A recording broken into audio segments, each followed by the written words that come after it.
Writer special సిరీస్లో భాగంగా శ్రీమతి D Kameshwari గారి కాలాన్ని వెనక్కి తిప్పకు కథా సంపుటి నుండి అమ్మ తోడు చాలు నాకు కథను వినబోతున్నారు. కథలోకి వెళ్ళబోయే ముందు ఇప్పటిదాకా ఛానల్ని ఇంకా సబ్స్క్రైబ్ చేసుకోని వారు దయచేసి వెంటనే సబ్స్క్రైబ్ చేసుకోండి. తల్లి బ్యాంక్ ఉద్యోగిని, కూతురు కంప్యూటర్ కంపెనీ ఉద్యోగిని. ఇద్దరూ ఉదయం 9 గంటలకల్లా కూతురు స్కూటర్ మీద తల్లిని కూర్చోపెట్టుకు వెళ్లే ఆ దృశ్యం చూసినప్పుడల్లా నాకు ఎంతో సంతోషం, గర్వం కలుగుతాయి. అబ్బా, ఆడవాళ్ళెంత ఎదిగారు! మా తరానికి ఈ తరానికి మధ్య ఈ 2 తరాలలో ఎంత మార్పు, ప్రగతి సాధించారు. మా రోజుల్లో మాకిలాంటి అవకాశాలు ఎక్కడున్నాయి? ఈనాటి అమ్మాయిల ముఖాలలో కనిపించే తెలివి, ఆత్మవిశ్వాసం, పట్టుదల, మెచ్యూరిటీ చూసినప్పుడు అబ్బాయిలతో సరి సమాన స్థాయికి ఎదిగారు అని సంతోషం కలుగుతుంది. మా అపార్ట్మెంట్ పక్క అపార్ట్మెంట్ వారిది. ఓ 2 బెడ్రూమ్ ఫ్లాట్లో ఉంటారు తల్లి, కూతురు. తండ్రి ఉన్నాడో లేడో తెలియదు. వాళ్ల సంగతి వాళ్లది తప్ప వారెవరితో మాట్లాడగా చూడలేదెప్పుడు. 2-3 సార్లు మెట్ల మీదో లిఫ్ట్లోనో ఏ పాలు తీసుకుంటున్నప్పుడో తప్ప కనపడరు. కనపడినప్పుడు కాస్త పలకరింపుగా నవ్వితే దానికి ప్రతిస్పందన లేదు పెద్దగా. ఇరుగు పొరుగు ఉన్నాం, ఎప్పుడన్నా ఏదన్నా అవసరం రావచ్చు, కాస్త పరిచయం చేసుకుంటే తప్పే ఉంది. వాళ్ళు కొత్తగా వచ్చారు కనుక నేనే ముందెళ్ళి పలకరించడం మర్యాద అని వాళ్ళొచ్చిన ఓ నెల తర్వాత ఆదివారం సాయంత్రం పూట వెళ్ళి బెల్ కొట్టాను. నైటీలో ఉన్న కూతురు తలుపు తీసింది. డైనింగ్ టేబుల్ దగ్గర తల్లి నైటీలో ఉంది. కూర్చుని కూరలు తరగడం కనిపించింది. కూతురు వెనక్కి తిరిగి, అమ్మా, పక్కింటి ఆంటీ వచ్చారు అంది. తొంగి చూసి, రమ్మను లోపలికి అంది తల్లి. టేబుల్ మీద 4-5 రకాల కూరలు పెట్టుకు తరుగుతూ ప్లాస్టిక్ డబ్బాలలో నింపి పెట్టుకుంటుంది ఆవిడ. నన్ను చూసి లేచి డైనింగ్ కుర్చీ జరిపి, రండి కూర్చోండి, ఇవాళ ఆదివారం సెలవు కదా, ఏదో 4 కూరలు తరిగి పెట్టుకుంటే వారానికి సరిపడా ఉంటాయి అందావిడ చేతిలో పని ఆపకుండానే. అవును, ఉద్యోగస్తులు కదా, టైం అడ్జస్ట్ చేసుకోవాలి కదా. మాలాంటి వాళ్ళం ఇంట్లో ఉంటాం, ఈ ఇబ్బందులు తెలియవు. మీకసలు టైం ఉండదనుకుంటాను. బయట ఎక్కడా కనపడరు. ఇరుగు పొరుగు కదా, బొత్తిగా పరిచయం లేకుండా ఉండడం ఏమిటని వచ్చాను. సారీ, నేనేం డిస్టర్బ్ చేయలేదు కదా అన్నాను. అబ్బే, అదేం లేదు, నాకసలు టైం ఉండదండి. ఉదయం వెళితే సాయంత్రం అవుతుంది. మళ్ళీ ఇంట్లో పనులు, అలసిపోయాక దేనికి మూడ్ ఉండదు. ఏదో కాసేపు పేపర్ తిరగేసి టీవీ దగ్గర కాసేపు కూర్చునేసరికి కళ్ళు మూతలు పడతాయి. ఇంకా దేని మీద ఇంట్రెస్ట్ ఉండదండి అపాలజెటిక్గా అంది ఆమె. మీరేమిటి, అందరు ఉద్యోగినుల రొటీన్ ఒకలాగే అయిపోయింది అన్నాను. కూతురు టీవీ సౌండ్ తగ్గించి చూస్తూ కూర్చుంది. తల్లికి 45, కూతురికి 20-25 మధ్య ఉంటుంది వయసు. ఇద్దరూ జుత్తు కత్తిరించుకుని క్లిప్పులు పెట్టుకుని నైట్ గౌనుల్లో ఉన్నారు. అక్క చెల్లెళ్ళు అనుకుంటారు తప్ప తల్లి కూతుళ్ళు అనిపించరు. ఇద్దరి ముఖాలు కళగా ఉన్నాయి. మరీ రంగు కాకపోయినా మంచి శరీరపు కాంతి, మొహంలో సంస్కారం, తెలివి కనిపిస్తున్నాయి. మీది బ్యాంక్ జాబా? ఎక్కడ ఆఫీసు? సారీ, మీ పేరన్నా అడగలేదు. రమణి అంది. కెనరా బ్యాంకు, బషీర్బాగ్ బ్రాంచి. శ్వేత, ఆంటీకి టీ అంది. వద్దండి, ఇప్పుడే తాగొచ్చాను. పోనీ సరే, కూల్ డ్రింక్. శ్వేత, ఫ్రిడ్జ్లో ఫ్యాంటా ఉంది, చూసి అంది. శ్వేత లేచి ఓ ప్లేటులో మిక్చర్, బిస్కెట్లు, ఫాంటా గ్లాసులో పోసి తెచ్చి టేబుల్ మీద పెట్టింది. నీ ఉద్యోగం ఎక్కడమ్మా? ఏం చేస్తున్నావు? పలకరించాను. కంప్యూటర్ ఎనాలిసిస్ట్గా ఏదో కంపెనీ పేరు చెప్పి మళ్ళీ వెళ్ళి టీవీ ముందు కూర్చుంది. ఎప్పుడన్నా సెలవు పూట రండి, కాస్త పరిచయాలు పెంచుకుంటే ఇరుగు పొరుగు అవసరాలుంటాయి. అవుననుకోండి, శనివారం ఆఫ్ డే, ఆదివారం తలంట్లు, వాషింగ్ మెషీన్లో బట్టలు, 4-5 రోజులకి కూరలు తరగడం, వంటిల్లు సర్దుకోవడం. సెలవు వస్తే అస్సలు తీరుకుండదండి అంది రమణి. ఇంట్లో మగవాళ్ళున్న జాడలేదు. భర్త గురించి అడిగితే ఆయన ఉన్నాడో లేడో, విడోనో కాదో ఈ రోజుల్లో చూసి చెప్పలేం. అడిగితే ఏమనుకుంటుందో. అయినా మొదటి పరిచయంలోనే అన్నీ ఒకేసారి ఎందుకులే అనిపించింది. కూరలన్నీ తరిగి నీట్గా ప్లాస్టిక్ డబ్బాలకెత్తి ఫ్రిడ్జ్లో పెట్టింది. ఇల్లంతా ఎక్కడి వస్తువులక్కడ పొందికగా సర్దున్నాయి. ప్రతి ఇంట్లో ఉండే TV, sofa, dining table, fridge వగైరాలతో పాటు కాస్త ఆర్టిస్టిక్గా కొన్ని క్యూరీస్, గోడలకి మంచి కలెక్షన్ ఫోటోలున్నాయి. తల్లి కూతురు ఇద్దరు టేస్ట్ ఉన్నవాళ్లే అనిపిస్తుంది. పని ఆపకుండా మాట్లాడుతూనే ఆవిడ కొబ్బరి కూడా తరిగి ఓ డబ్బాలో పెట్టేసింది. ఆవిడ పనితీరు ముచ్చటేసింది. ఓ అరగంట కూర్చుని లేచి వచ్చేస్తూ, రండి ఎప్పుడన్నా ఫర్ చేంజ్ అన్నాను. నవ్వింది. కూతురు లేచి గుమ్మం దాకా వచ్చి బాయ్ ఆంటీ అని తలుపేసింది. తరువాత వాళ్ళిద్దరూ రానూ లేదు, మళ్ళీ కలవనూ లేదు. 2-3 నెలల తర్వాత ఓ రోజు బెడ్రూమ్ బాల్కనీలో బట్టలారేస్తుంటే మగ గొంతు కేకలు వినిపించాయి. తల్లి కూతుళ్ల గొంతుకలు, వాగ్వాదాలు వినిపించాయి. కానీ విషయం స్పష్టంగా వినపడలేదు. ఎవరో ఏమిటో, గొడవేమిటో అనిపించినా కల్పించుకునేంత పరిచయం లేదు కదా. మరో 10 రోజుల తర్వాత ఆదివారం పూట పేపర్ల వాడికి డబ్బులిస్తుంటే పక్కింటి దగ్గర ఎవరో ఒక అతను నిల్చుని బెల్ కొడుతున్నాడు. తలుపు తీసినావిడ ఇతన్ని చూసి చటుక్కున తలుపు మూయబోయింది.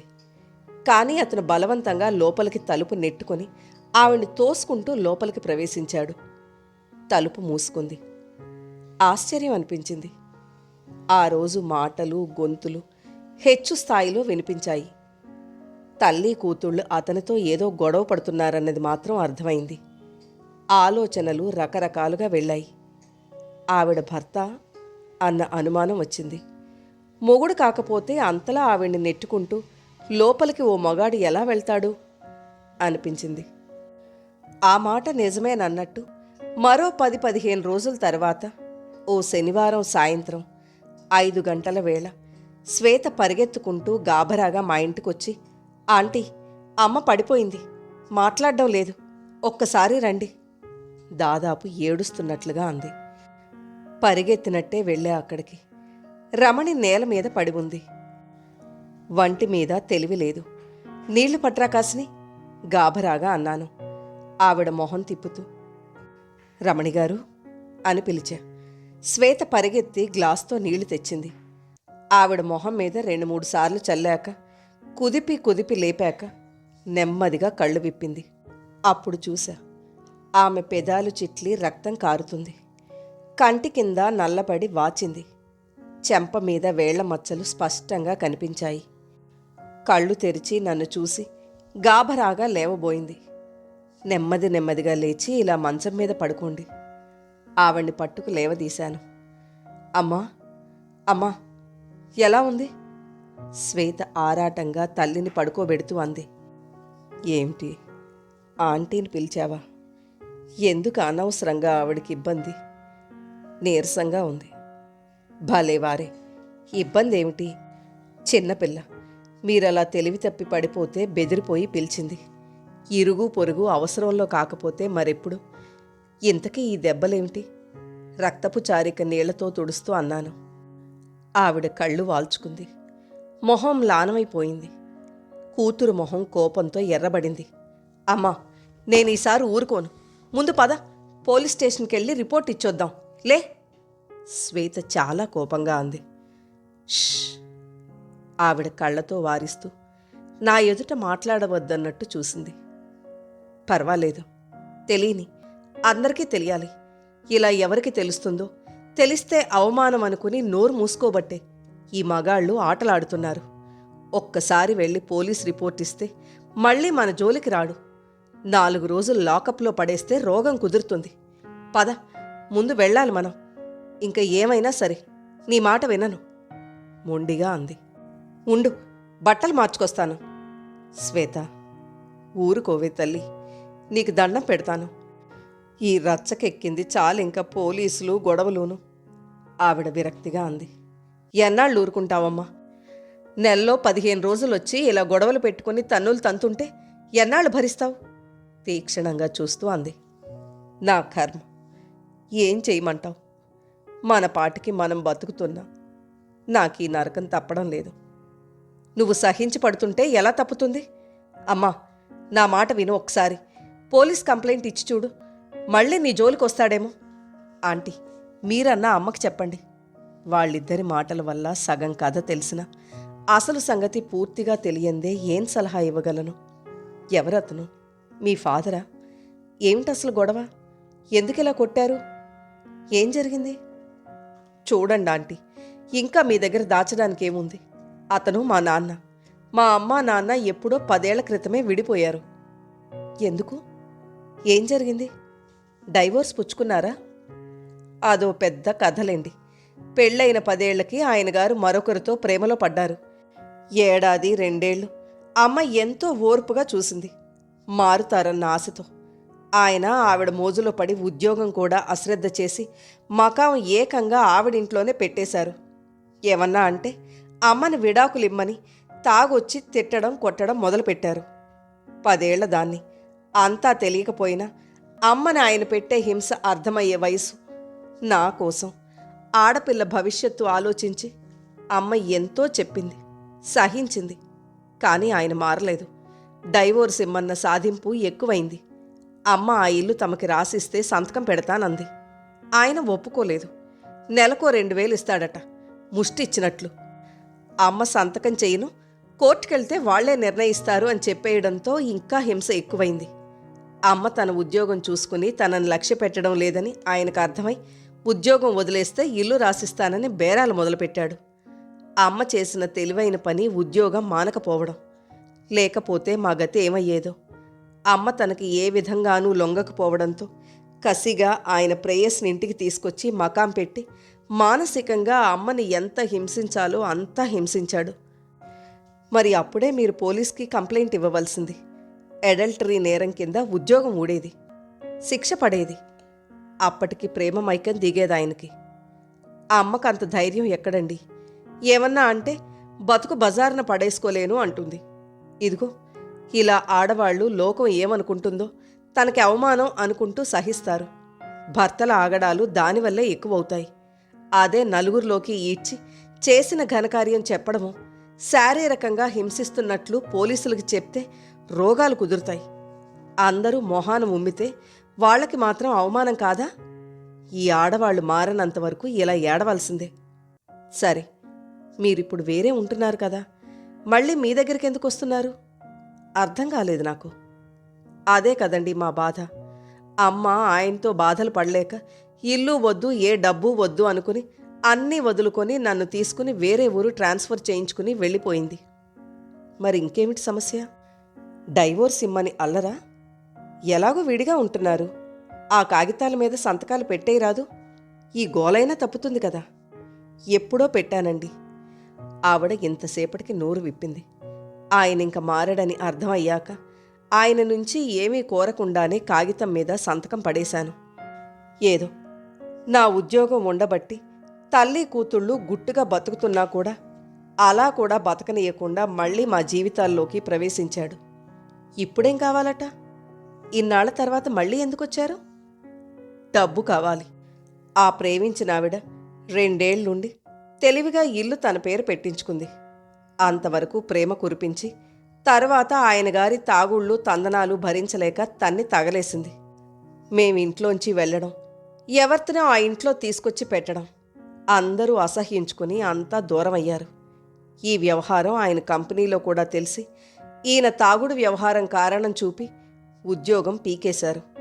అప్పటి నుంచి ఎక్కడా సరైన ఉద్యోగం లేక చేసినా 2-3 నెలలు చేస్తూ ఉండడం, ఉద్యోగం ఊడుతుండడం. తాగుడు మరీ ఎక్కువై చూసేవారు లేక డబ్బులు లేక రోడ్డును పడింది బతుకు. అప్పుడు మళ్ళీ మేం గుర్తుకొచ్చాం. బ్యాంకులో నా చిరునామా ఎవరికీ ఇవ్వద్దని చెప్పాను. ఎలాగో పట్టుకొని 3 ఏళ్ల క్రితం వచ్చి కాళ్ల మీద పడినంత పనిచేసి జరిగింది మర్చిపోదాం, మీరు లేకుండా బతకలేను, బుద్ధి గడ్డి తిని ప్రేమనుకుని మోసపోయాను అంటూ మొదలుపెట్టాడు. చెడిన కాపురం చెడింది. ఊర్లో అందరికీ ఎలాగో తెలిసింది. మమ్మల్ని మా కర్మానికి వదిలేసిన ఆయన మాటలకి కరగలేదు. అమ్మ కాస్త మెత్తబడిపోయింది.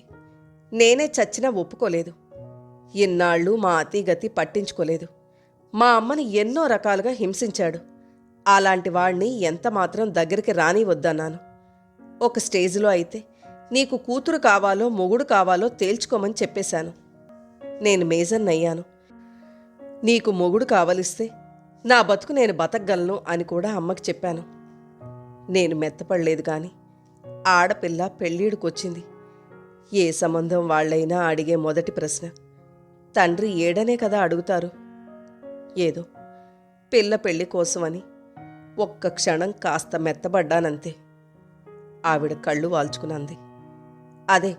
అదే ఈ బలహీనతలే మగవాళ్ళు క్యాష్ చేసుకుంటున్నారు. నా పెళ్లి కోసమని నీవేం త్యాగాలు చేసి తాగుబోతు మొగుడిని ఇంట్లో పెట్టుకుని తన్నులు తినక్కర్లేదని గట్టిగా చెప్పాను. ఉద్రేకంగా అంది శ్వేత. చిన్నతనం, ఉద్రేకం తప్ప ఆలోచన లేదు దీనికి. సమాజంలో ఉన్నప్పుడు కొన్ని సమస్యలు ఎదుర్కోక తప్పదు కదండి. తండ్రి వదిలేసినా, తల్లి వదిలేసినా, తండ్రి లేని ఆడపిల్ల సంబంధం అనగానే ప్రతి వాళ్ళు ఓ క్షణం ఆలోచిస్తారన్నది ఈ కాలం పిల్లలకి అర్థం కాదు. నాకేం అర్థం కానక్కర్లేదు. నన్ను కావాలనుకునేవాడు, ఇవన్నీ చూసుకోనివాడు అయితేనే చేసుకుంటాను. నాతో పాటు నిన్ను అంగీకరించిన వాడు దొరికితేనే చేసుకుంటాను. అది కాదమ్మా, ఇప్పుడేదో చిన్నతనం, ఉడుకు రక్తం అలా అంటావు గాని మీ అమ్మ అన్నదానిలో నిజం ఉందమ్మా. మనం ఎంత మారామనుకున్నా పెళ్ళి అనేసరికి సాంప్రదాయాలనే పాటిస్తారమ్మా. ఆంటీ, మీరు కూడా ఇలా మాట్లాడి అమ్మకింకా పిరికిమందు పోయికండి తీవ్రంగా అంది. లోకం గురించి తెలిసిన వారెవరైనా ఇలాగే అంటారు. నా జీవితం ఎలాగో పాడైంది. నా మూలంగా నీ బతుకు పాడవకూడదనే ఇదంతా సహిస్తున్నాను. రేపు నీ పెళ్ళి ఈ కారణాల వల్ల పాడైతే బాధపడాల్సిన దాన్ని నేనే కదా. అందుకే ఇంత ఆలోచన. అమ్మా, స్టాప్ ఇట్. నిన్ను నీ మొగుడు కొట్టి హింసిస్తుంటే పోలీస్ కంప్లైంట్ ఇవ్వడానికి నా పెళ్లికి సంబంధం ఏంటమ్మా? ఇదిగో, ఇన్ని మాటలొద్దు. ముందు నువ్వు వస్తావా, నన్నెళ్ళి కంప్లైంట్ చేసి రమ్మన్నావా? కోపంగా అంది. ఏం చెయ్యను అన్నట్టు నిస్సహాయంగా చూసింది రమణి. చూడమ్మా శ్వేత, పోలీసుల దాకా ఎందుకు? ముందు ఆయనతో సామరస్యంగా చర్చించి చూద్దాం. అదంతా ఎప్పుడూ అయిందాంటీ. ఆయనకిప్పుడు ఉద్యోగం లేదు, డబ్బు లేదు, తాగుడు లేకుండా ఉండలేరు. మళ్ళీ ఇంట్లో చేరడానికి వేషాలు. ఇంట్లో చేరి మళ్ళీ కాల్చుకు తినడం మొదలవుతుంది. మా ఇద్దరి సంపాదన మీద ఆయన కళ్ళు పడ్డాయి. ఎంత తండ్రైనా ఇలాంటి తాగుబోతుని ఎలా భరిస్తాం? ఇంట్లో మేము ఉంచుకోలేదని ఉక్రోషం, కోపం, డబ్బివ్వలేదని ఏడుపు. ఆ కోపం అమ్మ మీద చూపించి కొడుతున్నాడు. నేను నీ మొగుణ్ణి, మనం ఇంకా డైవర్స్ తీసుకోలేదు. నాకు ఈ ఇంట్లో స్థానం ఉంది, అధికారం ఉంది. పొమ్మనే మాట అయితే నా కూతుర్ని తీసుకుని పోతాను అంటూ గొడవకు దిగాడు. కూతుర్ని తీసుకుపోవడానికి నేనేం మైనర్ని కాదు, మేజర్ని. నువ్వు అసలు నా తండ్రివని చెప్పుకోను. నువ్వేం చేస్తావో చేసుకో. మా జోలికొస్తే పోలీస్ కంప్లైంట్ ఇస్తానని బెదిరించా. నన్నేం చేయలేక అమ్మను చెంపదెబ్బలు కొట్టి గోడకేసి తల కొట్టి తోసి పారిపోయాడు. ఇంకా ఇలాంటి వాణ్ణి క్షమించి వదిలేయాలా? పరువు కోసమో, నా భవిష్యత్తు కోసమో, పెళ్లి కోసమో ఇలాంటి వాణ్ణి ఇంట్లో పెట్టుకోవాలా? ఉక్రోషంగా అరిచింది. పోలీస్ కంప్లైంట్ ఇస్తావనుకో, ఏం చేస్తారు? మహా అయితే బెదిరించి 2 రోజులు లాకప్లో పడేసి వదిలేస్తారు. చాలు, ఆ మాత్రం చాలు వాడు భయపడ్డానికి. కనీసం కొన్నాళ్లైనా మా జోలికి రాడు పంతంగా అంది. శ్వేత వాదించి తల్లిని లాక్కెళ్ళినట్టే పోలీస్ స్టేషన్కి తీసుకెళ్ళింది. ఈ దెబ్బలు ఇలాగే ఉండగా కంప్లైంట్ చెయ్యాలి. ఆంటీ, మీరొస్తారా? 3వ మనిషి ఉంటే కేసుకి బలం అంది. ముగ్గురం వెళ్ళాం. పోలీస్ స్టేషన్లో ఇన్స్పెక్టర్ ఆశ్చర్యంగానే చూశాడు మమ్మల్ని. చెప్పండి మేడం, ఏమిటి సంగతి అన్నాడు రమణి మొహాన్ని చూస్తూ. కంప్లైంట్ ఇవ్వడానికి వచ్చాం. ఈవిడ్ని కొట్టి గాయపరిచిన అతని మీద కంప్లైంట్ రాసుకోండి. అతనెవరు? మీకేమవుతాడు? తెలిసినవాడా? ఇన్స్పెక్టర్ కుతూహలంగా, మరి కాస్త అనుమానంగా చూస్తూ అడిగాడు. అతను ఆవిడ భర్త, మాజీ భర్త. వారిద్దరూ విడిపోయి 10 ఏళ్లయింది. శ్వేత ఎంతవరకు చెప్పాలో అంతవరకు చెప్పింది. ఇన్స్పెక్టర్ ఓ కాగితం ముందుకు తోసి, కంప్లైంట్ రాసివ్వండి. ఈవిడ పేరు, మీ అడ్రస్సు, అతని పేరు, అడ్రస్సు, ఫోటో ఉంటే అన్నీ ఇవ్వండి అంటూ రమణి వంక తిరిగి, ఏమ్మా, భర్త అంటున్నారు, మీరు చూస్తే చదువుకున్న వారిలా ఉన్నారు. మరిదంతా ఏమిటి? అసలు గొడవేమిటి? చదువేం కర్మ, 12,000 తెచ్చుకుంటున్న బ్యాంకు ఉద్యోగి నేనన్నాను. ఈ పెళ్ళాలని చితకబాదడం ఏదో అట్టడుగు వర్గాల్లోనే అనుకుంటున్నాను. మీలాంటి వారికి. ఎందుకమ్మా కొట్టాడు? వివరాలు చెప్తే ఎఫ్ఐఆర్ రాసుకోవడానికి వీలుంటుంది. రమణి తలదించుకుంది.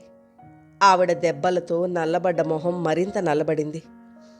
తల్లి తరపు శ్వేత కంప్లైంట్ రాసిచ్చి తల్లి చేత సంతకం పెట్టించి ఇన్స్పెక్టర్ అడిగిన వివరాలకి జవాబు చెప్పింది. ఇలా మీలాంటి వాళ్ళు వచ్చి కంప్లైంట్ ఇవ్వడం చాలా అరుదు. అందుకే ఆశ్చర్యంగా ఉందమ్మా. మధ్యతరగతి మెంటాలిటీ, పరువు కోసం పాకులాడతారు. కాగితం పుచ్చుకుంటూ అన్నాడు. అతని అడ్రస్ ఇవ్వలేదు మీరు అన్నాడు. ఏమో, ఎక్కడుంటాడో ఎవరికి తెలుసు?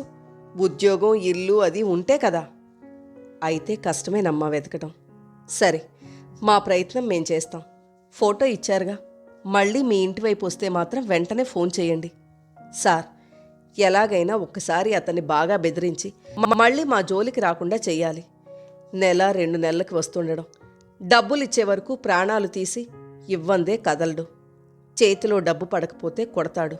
ఈ పీడ వదిలేట్టు చూడాలి శ్వేత అంది. దొరకనియండి, లాకప్లో పడేసి 4 తంతే దారికొస్తాడు. మనిషి దొరకాలి ముందు, వాడి పని పడతా.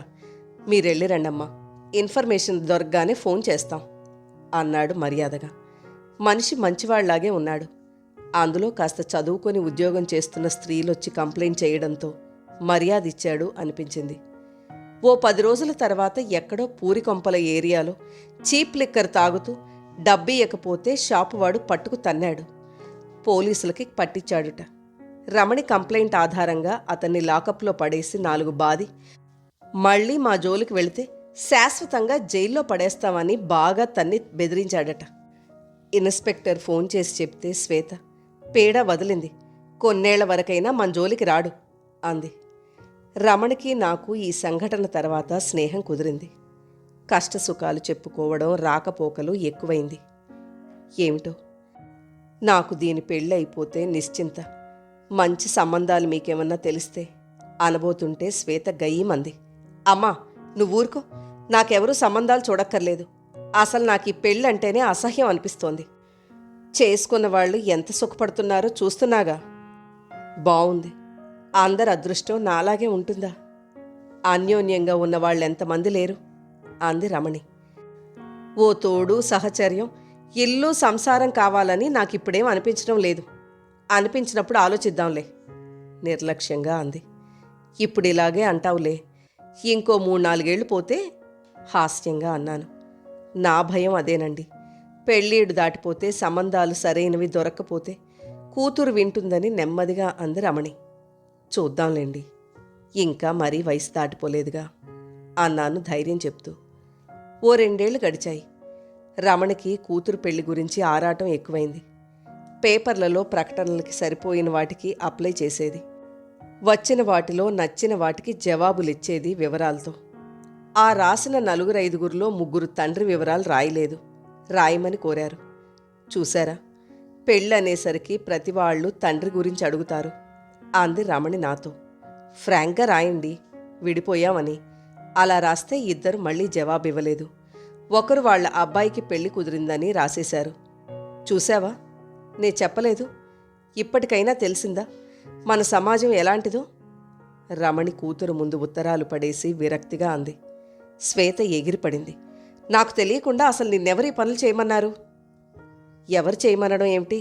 తల్లిగా నీ పెళ్ళి నా బాధ్యత. నీకేం ఆ బాధ్యత అక్కర్లేదని ఇదివరకే చెప్పాను. మళ్ళీ ఇలాంటి పిచ్చి పనులు చేయకు. ఉత్తరాలు కసిగా చింపేసింది. ఇప్పుడు ఇలాగే అంటుంది. తరువాత దాని పెళ్లి కాకపోవడానికి నేనే కారణం అనుకుంటుందని నాకు భయంగా ఉంది. పెళ్లి కాకుండా ఉండిపోయిన అమ్మాయిలు చాలామంది పెళ్లి కాకపోవడానికి తల్లిదండ్రులే కారణమని నానా మాటలు అనేవాళ్ళని చూశాను. ఇది అలా నా మీద శత్రుత్వం పెంచుకుంటుందేమో దిగులుగా అంది రమణి. రమణి అన్నది నిజమే. ఏ కారణం చేత పెళ్లి కాకపోయినా ఆ విసుగు, కోపం ఇట్లా తల్లి మీద చూపే కూతుళ్ళని నేను చూశాను. తల్లి కూతుళ్ళ వీళ్ళు అనేటంత దెబ్బలాటలు విన్నాను స్వయంగా. ఆ మాట నేను అనలేదు రమణి మరీ దిగులు పడుతుందని. మరో 2 ఏళ్లు గడిచాయి. 27 నిండాయి శ్వేతకి. తల్లి కూతుళ్ళిద్దరి మధ్య పెళ్లి గురించి వాదనలు దెబ్బలాటలు ఎక్కువయ్యాయి. శ్వేత ఆ మధ్య తన కొలీగంటూ ఓ అబ్బాయిని ఇంటికి 2-3 సార్లు తీసుకొచ్చింది. రమణి ఆనందపడింది. ఆ అబ్బాయి బాగానే ఉన్నాడు, అతన్ని చేసుకుంటుందేమోనని సంబరపడింది. కానీ ఓ 2-3 నెలల తర్వాత ఏమైందో కాని ఆ అబ్బాయి రావడం మానేశాడు. శ్వేత కాస్త దిగులుగా అన్యమనస్కంగా ఉండేది. అతని మీద ఆశ పెట్టుకుందేమో, ఇద్దరి మధ్య ఏమన్నా గొడవ జరిగిందేమో. దాంతో శ్వేత మూడు పాడై ఉంటుంది అనుకున్నాం మేమిద్దరం. ఉన్నట్టుండి ఓ 6-7 నెలల తర్వాత 10 నెలల పాపని ఓ అనాథాశ్రమం నుంచి తీసుకొచ్చింది. ఎప్పుడు అప్లై చేసిందో, ఎలా మాట్లాడి కుదుర్చుకుందో మాకెవరికీ చెప్పకుండానే పాపని తీసుకొచ్చింది.